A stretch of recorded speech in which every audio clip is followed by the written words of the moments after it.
This is Dallas Cook, owner of the Red Rooster. Dallas brought his sweet, savory flavors of the South right here to Lakeview, Oregon. This is where you'll find this authentic Southern food gem of a restaurant. Let's go eat.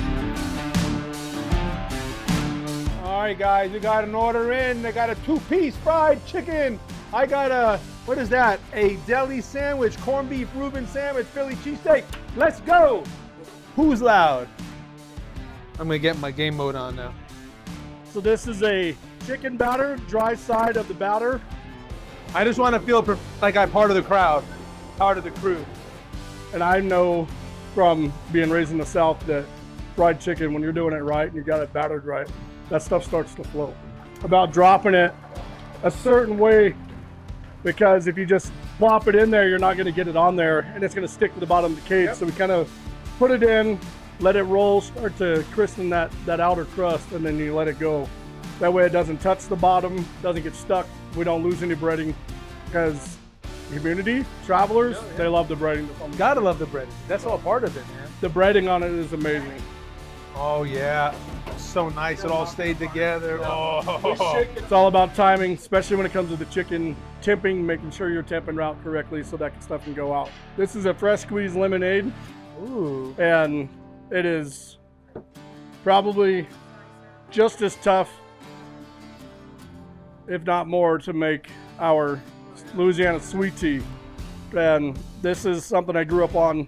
My father, my papa, my mama, this was a way of life. They would choose this over beer.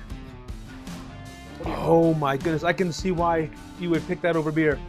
People come from all over. They see the Louisiana sweet tea, and it's hard to get everybody on the same page with me when it comes to something like that. No, that takes a minute, huh? Takes a minute to make. Those are double boiled, stipend for 30 minutes, 2.5 cups of sugar to 2 gallons of water. I could put that in a hummingbird feeder and feed them for days. No, I was gonna say, that's perfect. That is so good.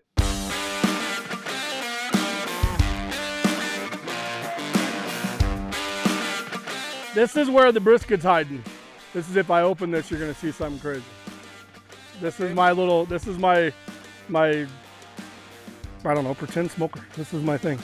And it works. Because this is the way you said you grew up doing it. This is the way I had to do it growing up. I remember my papa doing it and I didn't think about it, and today I put it in. I was like, oh wait, I remember doing this when we were kids. Because smokers weren't a thing back then. Kind of learned it this way on an open fire, and my papa, he took a big iron skillet and he'd put water in the middle and surround it with wood. Just regular wood that he had soaked in cherry juice or whatever.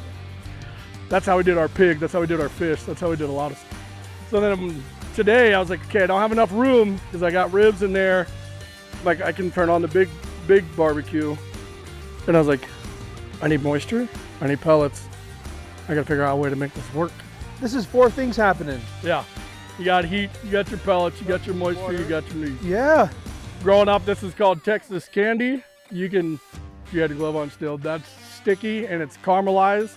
It's at that perfect, and it's fat. That top layer is fat, but it is so full of flavor and juice that people, if I cut it off, people get mad. We're at 149. Probably give her another hour before I pull and start slicing it up. We started this with $1,500. We bought groceries. We had smokers and stuff because all of this came from my back porch. This is what I used to do at home. Now I won't do it at home because I'm worn out. $1,500, we bought all the groceries we could to start everything. Our first week, we did everything that we do.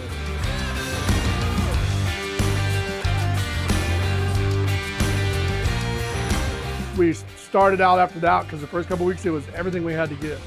And we were here from 6, 7 o'clock in the morning till sometimes midnight, just making sure that we were ready and prepped. And we were so flooded by the town people, and then we opened in the middle of a huge traveling season.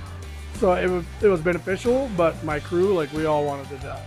It was so hard, and all of us being new to it, it was like, oh my God, what are we doing? It's mixed emotions when you got that stuff going. Yeah. Because you're wondering about, how am I going to keep up? Right. I'm exhausted. Is it always going to be this way? Right. Am I going to get it dialed in? Right. Am I going to get the crew that I need? That starts messing with your head, man. I know. We have a daily lunch menu, a daily dinner menu, My wife hasn't quite given me the permission to open up for breakfast yet, but I'm gonna get there. Breakfast, come on, you're crazy. Grits and crawfish, that's something I grew up on. I wish you could, I said it before, wish you can smell this kitchen right now. Woo, man, so good. It's all over the place.